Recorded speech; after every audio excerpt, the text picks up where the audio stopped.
Si Timoteo, ang kanyang paboritong alagad. Ang tawag niya kay Timoteo ay, "My son in the faith." Ang aking anak sa pananampalataya. Ang nating lahat na si Paul ay hindi nakapag-asawa. Siya ay nanatiling single sa buong buhay niya. At ang theology kasi ni Apostol Pablo, pag nag-asawa ka, may distraction. Parang imbista ginagawa mo yung mission, mag-aalaga ka ng bata, which is true, di ba? Tulad ng kung na rin, may mga mission kami ni Pastor Melody, hindi namin pwede gawin dahil may mga anak kami. Kasi example, kung na rin, meron pastoral meeting sa Win Your Pastors, at kasama ko doon, hindi ako pwede pumunta dahil sa ibang na sa army. May mga bagay na kailangan ka i-sacrifice for the propagation of the gospel. At yun yung mission ni Apostol Pablo. Ngayon, itong 2 Timothy ay sinulat niya nung siya ay malapit ng mamatay. No? Papatay na siya. Hindi siya, matanda na, siguro kalbo na rin siya. Matanda na rin siya, pero napagtagumpay niya lahat ng mga pagsubok. Diba? Ilang death threat ang nangyari sa kanya na hindi natuloy, no? Minsan pinagbabaso siya, nalugod siya, palaging nagsusurvive. Hanggang siya pinagutan na ng ulo. Kaya, basahin natin ito ang nagsabi niya kay Timoteo. Kaya mapakailangan ka, sisipo ang pinakailangan, ng banal mo ang gawain ng isang pagkikista at pagbuting mo ang paglilingkod. Dumating na ang kailangan para panaw, musika at sa inuwing kanto. Diba? Magpakainaman ka, Timoteo. Diba? Magpakainaman ka. Tapos sabi niya, isin mo ang kahirapan. Mahirap ang maglingkod sa Lord. Sa sakripisyo, kaya tiisin mo. Diba? Sabi yan ni, sino nagsasaktan? Paul. Sabi ni Pablo kay Timoteo, gampanan mo ang gawain ng isang evangelista. Diba? Si Timothy, katulad ng marami sa atin, si Timothy ay nahiyain, di ba? Hindi siya katulad ni, sa Apostol Pablo ay hindi overbearing, kung mag-preach si Apostol Pablo parang kakaanto sa Apostol Pablo. Hindi siya conversational, wala siyang eye contact, parang monotone. Alam mo yung monotone? Ang monotone, yung tono niya. Parang tono ni Nishi, yung kumakain. Pare-parehas ba yung ano kasi dapat na ang eloquent speaker, yung talagang nagsasalita, dapat nagbabari yung tone. Kasi bakit kailangan may nag-work? Kasi para pagka nag-heheri yung tone, matutulog yung mga tao. Babae, si Sister Jo, pagod at mahilit daw pakiramdam niya. Mamaya matutulog na siya pag ako ay yung monotone. Alam niyo yung monotone, yung hindi nagbibigay. Parang isa lang ang tono, parang flat. Parang hindi ka, meron yun, dahil pagka ikaw ay katulad ni Apostol Pablo, ay matutulog yung mga audience mo. At samtang sa panahon ni Apostol Pablo noon, yung preaching is highlight. To pay attention. Ngayon kasi sa buhay natin ngayon, meron tayong mga gadgets, sanay na yung mata natin sa television, hindi na tayo makakonsentrate. Alam niyo ba yun? Napakaliit lang ng span natin sa speaking. Parang nabubur na tayo pag sobrang haba na. Dahil nasanay tayo sa entertainment na pagka nanonood ka, mamatay ng bida. Ay, mamatay ka dyan! Nagre-react ka pa dun sa, pagka sa preaching noon, sa panahon ni Pablo, siya, parang yun ang highlight. Parang walang theater yung mga Christian. Kaya si Apostol Pablo, yung sinasabi niya, they hold on to every word. Ngayon, iba na, no? Kaya, marami na ngayong mas magaling na preacher, di ba? Kaya pagka bubuksan mo yung YouTube, baka mas magaling pa siya sa iyo. No? Na may maraming choices na ang mga members natin. It's okay. No? Okay lang makinig na kahit ano. Huwag lang yung kulto. No? Panoorin mo din yung makatuturo ko. Huwag kayong mag-die. Old Testament of die. Bumbunan. Diba? Pagka may mga teaching kasi na mali. No? Yung sabi nila, wala daw type sa New Testament. Kaya, meron kong tayo sa New Testament, dahil sa panahon ni Jesus, ang temple ay being supported by tithes. Ang ministry ni Jesus, si Jesus, hindi din pukulit ng tithes. Ang mahirap kay Jesus, ang kinukulit niya, offering. At ang offering ng mga sumusunod sa kay Jesus, at doon yung mamamatay na sa pagdudugo, lahat ng naiwan niya nung siya pinagaling si Jesus, kung meron sa 1 million shekels na natitira na hindi niya naibigay sa mga doktor, binigay niya lang kay Jesus. So, bakit mo sinasabi yan? Dahil si Jesus, yung offering, ay yung Thanksgiving, alam niyo ba yung magkaiba ang tithe sa Thanksgiving? Ang tithe ay yung binibigay natin. Dito, di ba? Yun yung kinukuha natin sa sahod natin. Yung Thanksgiving is kung may ginawa ang Diyos sa'yo ng himala. Tapos in your gratitude, gusto mong ibigay lahat? Sino makaranas nun? Bakit tayo lahat na hindi ka nakaranas, no? Hindi ako magbabagit ang pangalan na. Hindi ako magbabagit ang pangalan. May kapatid tayo dito, mas malaki ang tayo. Mas malaki ang offering kaya sa tayo. Hindi ako magbabagit ang pangalan. May kapatid tayo sa church, dito sa Jerusalem. Mas malaki ang kanyang offering kaysa sa tayo. Ang tawag yung kapatid, Thanksgiving, naranasan mo yung grabe pagmamahal ni Jesus. Kaya mong ibigan mo sa mataas yung offering kaysa sa tayo. Amen. Hallelujah. Di ba? Yun ang ministry ni si Jesus Christ. Ang kinukuha niya, yung mga Thanksgiving free will offer. At malaki yun, kapatid. Hindi yung 10%. Ang kumukuha ng 10% temple, di ba? Kung naalala ito ni Jesus Christ, may dalawang nangihingi.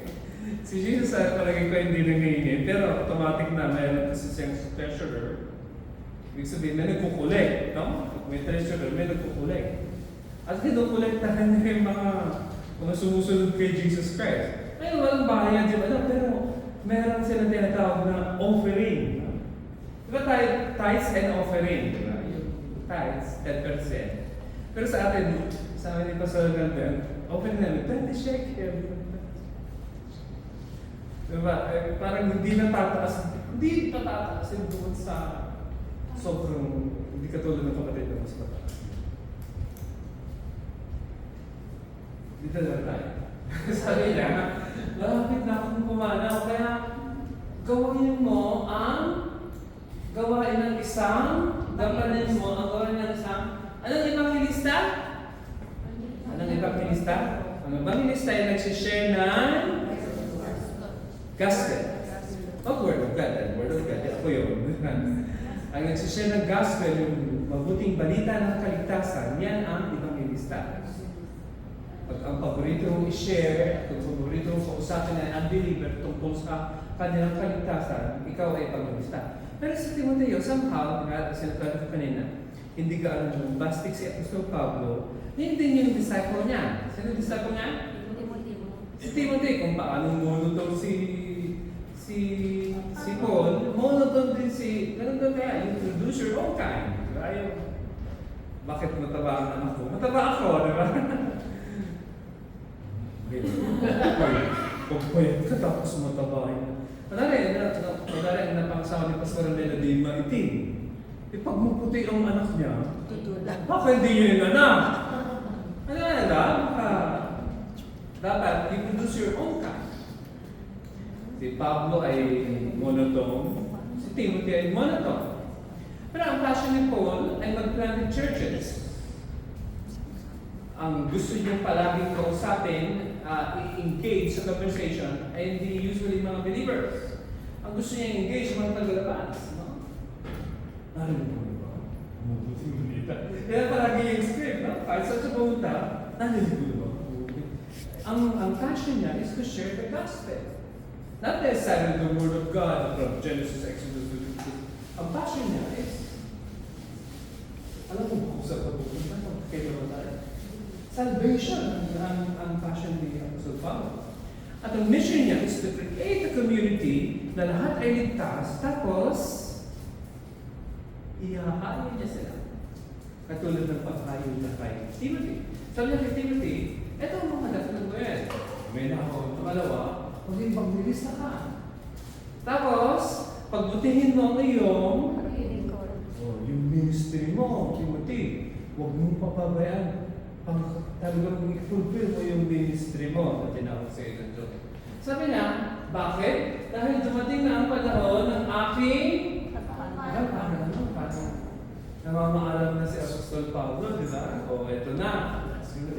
At ang ginamit niyang picture, sabi niya, ay para na akong yung drink offering. Meron akong nakitang illustration sa Bible na drink offering. Minsan si Haring David, nauuhaw siya, no? Sabi niya sa mga general niya, sarap siguro ng tubig galing Bethlehem. Parang ganyan ba yung gano'n yun?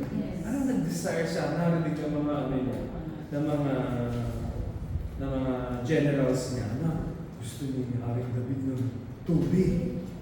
Hindi galing sa Tami-Arna, hindi galing sa bakot ng Eden, kundi tubig galing Bethlehem. At anong ginawa ng mga general ni David? Kung sila sabihin, kahit mamatay sila, alos mamatay sila na mamatay nila yung mga tao sa daan, basta makakuha naman tubig para kay David. Inalam ni David na mga ibigay sa kanya. Binubus na, as a drink offering. Lord, hindi ko ito iinumin. Dahil muntik mamatay yung mga taong nagbigay sa amin ito. Yun yung drink offering. Parang yun ang picture ni Apostol Pablo sa sarili niya. I-offer na ako. Ibubuhos na ako. Ito tayo sa verse 7. 1, 2, 3, go! Tapos ba ang aking pagpapilihan? Napili ako sa kanyang kapatay. Ngayon ay nakalagay sa akin. Ang koronang inilahan sa mga matuwid. Na sa araw na iyon ay gagawad sa akin ng Panginoon. Ang makakaruang ko, ngunit ito ay bilawan sa akin. Kundi sa lahat ng nananalig sa kanyang name. I fought the good fight. Fought the good fight. Ibig sabihin, yung Christian life o yung pagsunod sa Lord is a fight. Minsan merong enemies na nagpe-persecute sa iyo. Gusto mag-aaway na matulong patuloy sa Kanya, di ba? Tapos minsan your enemies yourself. Ito ang gusto ng Holy Spirit sa'yo, pero gusto ng katawan mo, gusto na Lord, pastin tayo. Sa Lord ba ito? Pagka mahirap, tatanungin natin, sa Lord ba ito? Lord, ikaw ba ito? Pero pag sabi ng Lord, pagpapalain kita, Amen! Pero pag sabi ng Lord, tayo ka ng prayer meeting. In Jesus' name, may part-time ako. Parang boses ng binuna yung boses ng binuna yung pagka magsasakripisyo, pag magsasakripisyo para sa Lord, hindi sa Lord, no? Pero pagpapala, hallelujah, amen! No? Pero pag sabi ng leader, mag-fasting tayo ng kapatid para may bagong tao. Iba na lang mag-fastingin natin, huwag na lang tayo. Ito ang sasabihin ng pastor, di ba paano kayo mag-fast? Kain tayo mamaya. Dahil pagka mahirap, hindi galing sa Diyos, no? Pero pagka pagpapala, Amen! Nandun ko pa rin ba sa level ng pagpapala o nandun ka na doon sa level ng sacrifice?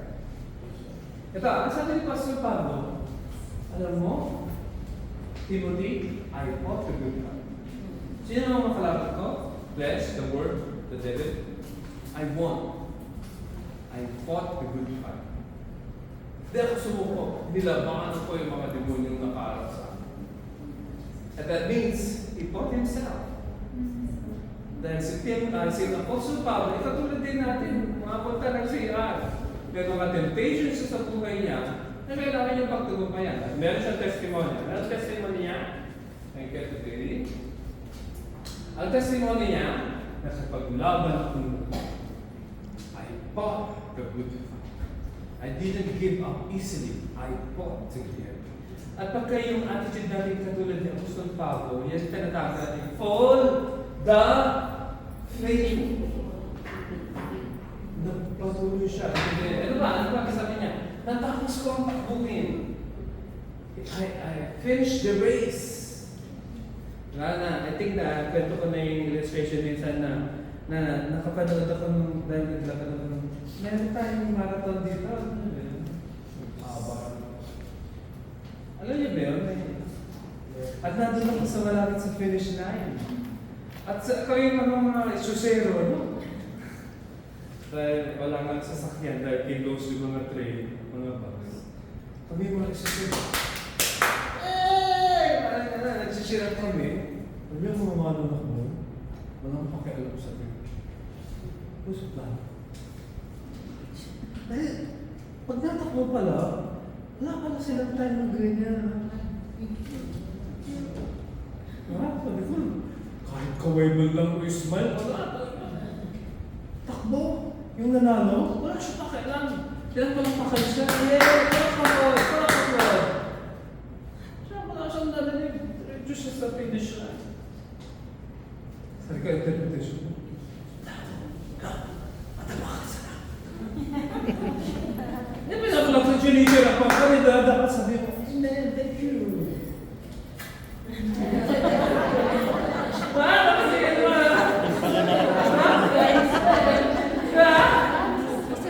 Bakit may mga fans kasama, malapit na sa finish line, diba? Pero sa kanya, I'll finish the race. Walang mas mahalaga doon sa kanya, kundi mga.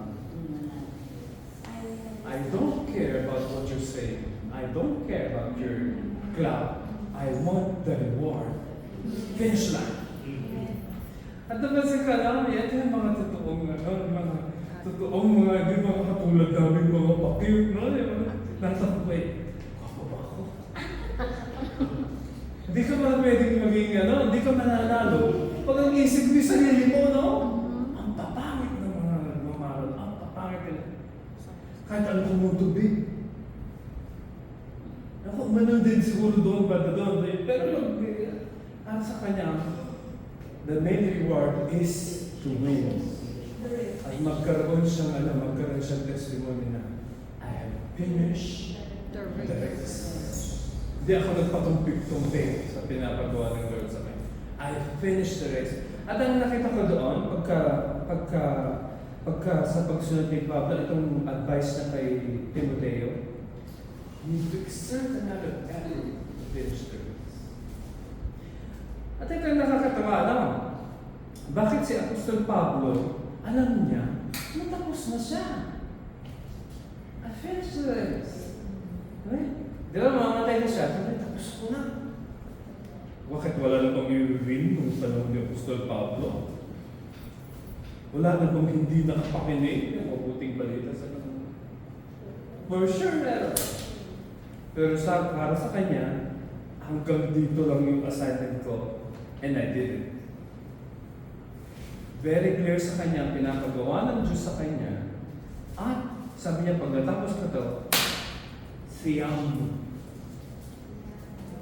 At tingnan mo, I have finished the race.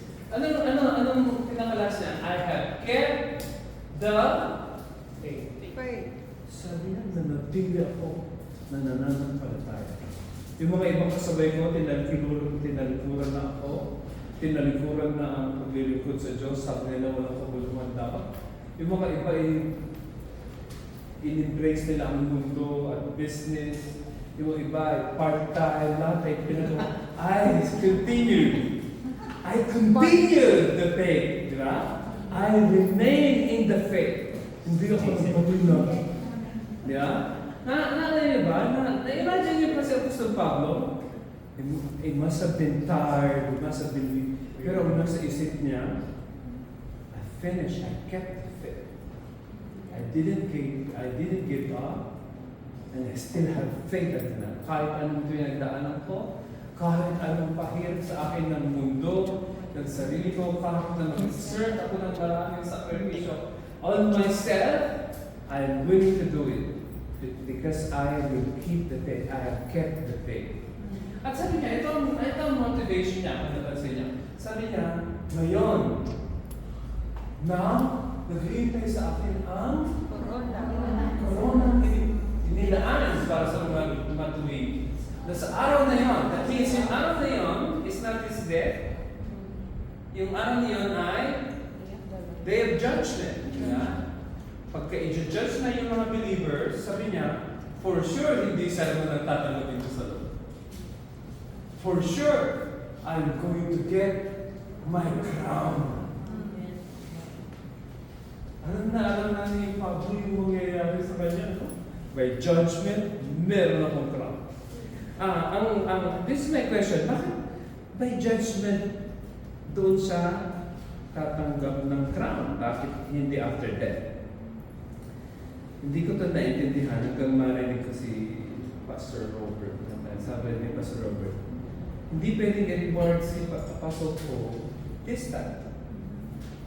Dahil sa panahon natin, nagdudaan pa rin siya ng reward. Paano siya nagdudaan ng reward? Yung sinulat niya, pinipreach ko pa din. Nagkakaroon pa rin siya ng reward. Dahil doon sa sinulat niya, may mga nakakakilala pa rin sa Lord. Ipinapaaral ko pa rin yung sinulat niya na 1,820 years nang nakasulat ngayon ay pinipreach ko pa rin dito sa Jerusalem. Hindi pa matatapos yung counting ng reward niya dahil patay na siya. Nag-earn pa rin yung trabaho niya. Parang sabi ko, hallelujah.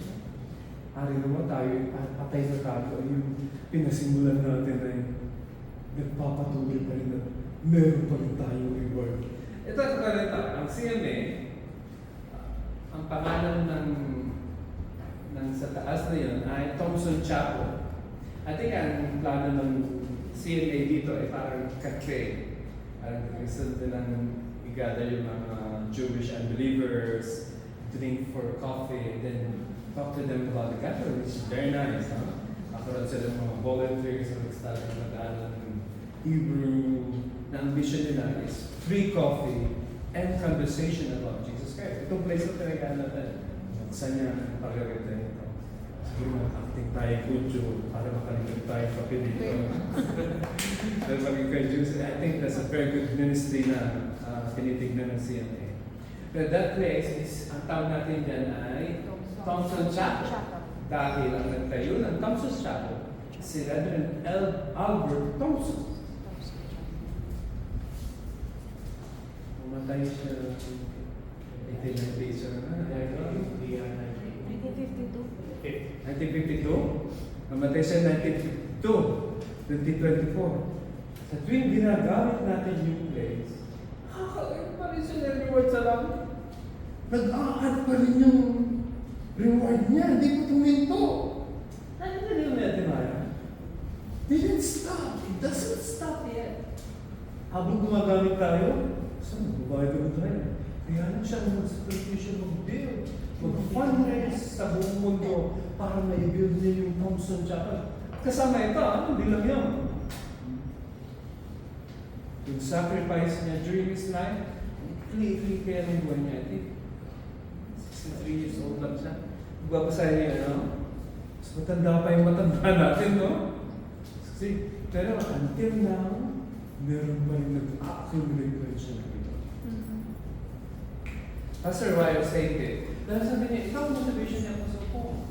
Sabi niya, alam mo, naghihintay sa akin, kay Timoteo, may naghihintay sa aking crown.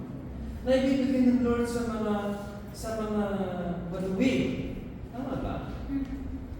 At ang tawag niya sa Lord ay the righteous, the just judge, diba? Makaturungan hukom, di ba? At sabi niya, ito maganda. Ito ito hindi lang para sa akin, kundi sa lahat ng Nananabig sa kanyang sa lahat ng nananabig sa kanyang pagpapalit. Kahit anong aspect ang pagtingin natin sa mga pangyayari, alam natin na we are living on the last days. Malapit na tayo sa pagdating ng Lord. Amen ba? Amen. Kaya palagi kong sinasabi na kung naitid tayo sa giyera, tanggapin mo na. No? Hindi mo naman titito ng bahay mo. Tapos may tignan mo makikita mo. Yung pag-stay mo dito has a price. And I pray na hindi ako nananakot, that is reality. Pag tayo tinira ng Iran, katulad ng sinabi ko, at hindi tumulong ang USA, France, Germany, at UK sa Israel. Wala nang Israel. Napakalit ng Israel. At mga kalaban natin napakalit. So na ibig sabihin, meron possibility na pag nag-escalate ang war, naipit ka na sa Israel, di ka na makalit kahit meron kang napakalaking pero, di ka makalipan dahil napablock yung airspace. Sir, bakit mo sinasabi? Sinasabi ko yan dahil kailangan natin marinig, no? Kung mo sasabihin ba, hindi ba? Hindi sabi, alam mo? Hindi ko maalam eh. O, pwede hindi. Praise the Lord. But hindi ba, no? Kung kasi lusog tayo, wala na. Dahil sa mga may sa klase kami, pag nagrupo na na scripture reading, every other week nagbabasa kami ng Bible from Jeremiah. Sabi ko, pag minsan at di mo na kami nakita ni Cristel, ibig sabihin, kasi ako nag-host sa Zoom. Pag wala nang nag-host na Zoom, ibig sabihin, alam nyo na, wala na kami. Pastor, why I still trying to say this? Dahil, nandun na tayo, hindi tayo pabalik sa umpisa. Palala. At ano nga, na-bless ka ako, dahil nandito ka pa, hindi mo na. Dito ka pala. Dito ka pa pala. Dito ka pa pala. Nasaan yung break? Isang banda, nandito ka pa, at least hindi ako mag-iisang patamaan ng racket, no? Masama tayo, no? Pangalawa, meron din akong lupa at bahay sa Pilipinas. Namana ko yung lupa ko. Yung bahay ng asawa ko. Ibig sabihin naman meron din ako, I still have a brother there. May mga pinsan din ako. Ang ibig sabihin, pag nandito ka gulo yung ngayon. Hopefully, may nakita kong balita sa kanina na pinost ko sa group natin. Natakot ang Iran dahil may sinabi ang US. Sabi ng US, kantayin yung Israel, manalo kayo sa akin. At pag USA ang nagsabi, matakot ka. Dahil ang USA, siguro susunod lang sa kanya. Ang susunod sa superpower ng USA ay Russia. Parang pantay lang sila. Pero parang parehas lang sila. USA, China, and Russia. Ang number one pa rin, USA. Kaya sabi ko, sa loob ko, kaya pala hindi pa tayo na-attack. Dahil siguro nag-iisip din ng Iran. Kinanti natin ang Israel, ang gaganti sa atin, hindi Israel. USA.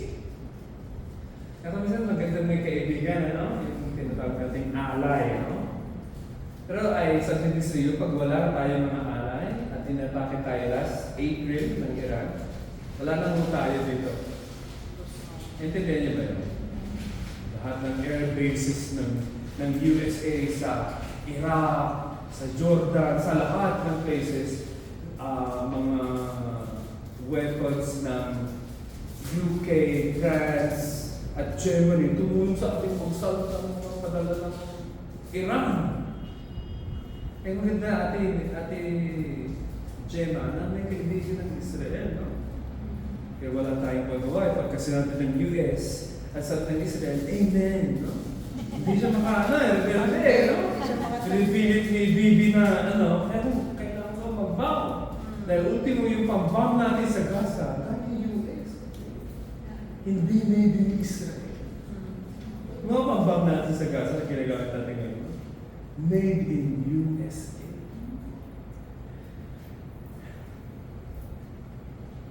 Ang sabi natin sa Pablo, hindi lang ako bibigyan ng corona ng crown of righteousness lang. Yeah. Righteousness. Crown of righteousness. Nilahan sa mga matuwid. Hindi lang ako bibigyan ng Diyos ng crown of righteousness.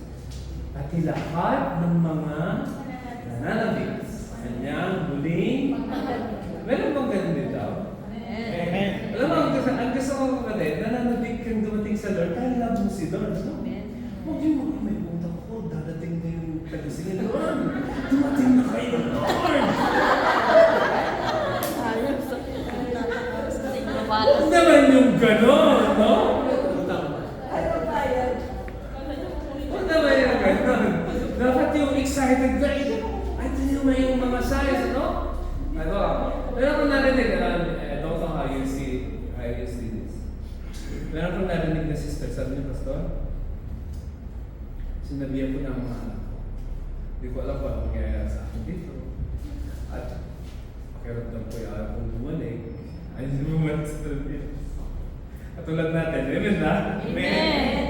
Kahit na marami na tayong milyong ang gurot sa Pilipinas, hindi pa rin natin maiwan ng Israel. Dahil ang Israel kasi, ang kalaban natin ay Iran.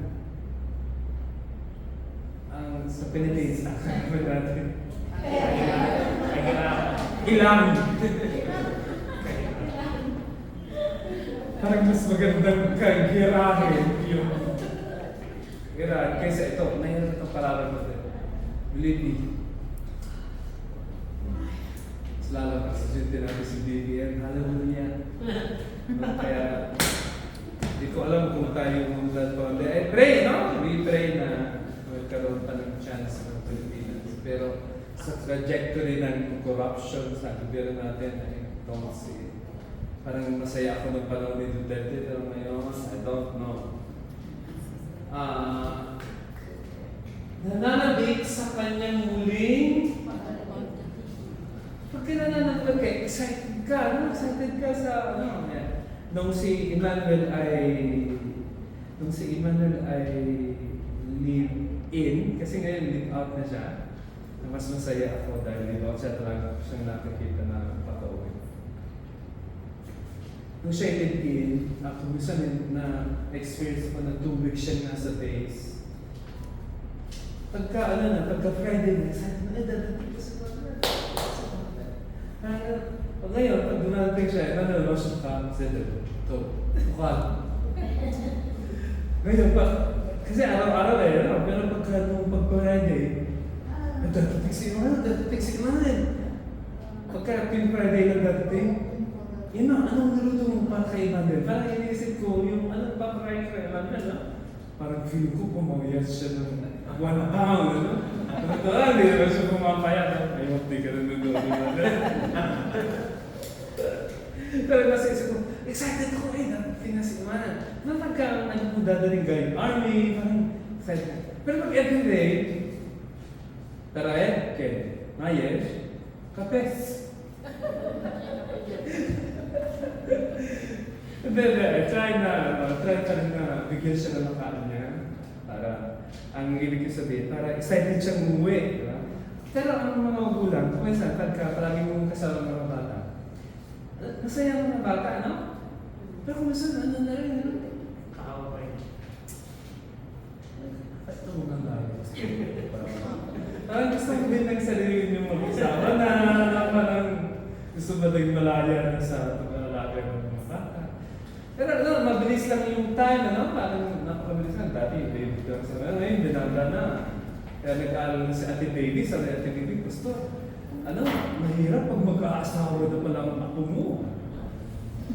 Sabi niya Ate Baby sa akin, 21 na daw yung kanyang apo. Ate Baby, okay lang sa akin. Hindi ko na hindi ako nagpampaan. 21 na daw yung kanyang apo at gusto nang mag-asawa. Sabi, habang minarasal siya, Ate Bebe, ilang taon ka nag-asawa? 19. Yabang mong pigil ka ng pigil, 19 ka na.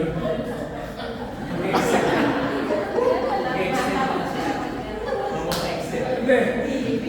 I-explain naman sa akin ni Ate Baby kung bakit ayaw niya pa mag-asawa yung 21. Gusto niyang makatapos muna ng pagkain. Which is good. Ilan ba? Dapat excited tayo bumalik. Bakit hindi tayo excited sa pagbalik ng Lord? Walang pumunta tayo eh. Kasi kung ako ulit, pag busog, kaya ko kumain. Pwede? Yes. O busog na kayo, nakain ko na sa person. Nakain ko ulit, di ba? Kasi kung ako ulit, pag busog ako, ayaw ko na kumain. Kasi inyo ba, busog ka na. Ganun din ang interpretation ko. Pagka ang dami mo ng bagay na kinamumuli mo sa mundo,